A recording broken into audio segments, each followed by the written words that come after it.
রমাদানে, আসন্ন রমাদানে আমাদের 60টি করণীয়। 1 নম্বর করণীয়, এই রমাদানকে আপনি কোরআনময় করে তুলুন। কোরআনময় করে তুলুন 2025-এর রমাদান। এই হচ্ছে আজকের প্রোগ্রামের স্লোগান। জোরে বলেন ঠিক কিনা?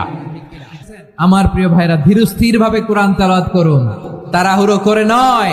রমাদানের 1 খতম দেওয়ার একটা সহজ পদ্ধতি হচ্ছে রমাদানের প্রতি নামাজের পরে 4 পৃষ্ঠা, তাহলে 5 ওয়াক্তে 4 পাঁচা 20 পৃষ্ঠা, হেফজে কোরআন গুলো 20 পৃষ্ঠা 1 পারা, এভাবে 30 দিনে আপনার 1 খতম হয়ে যাবে।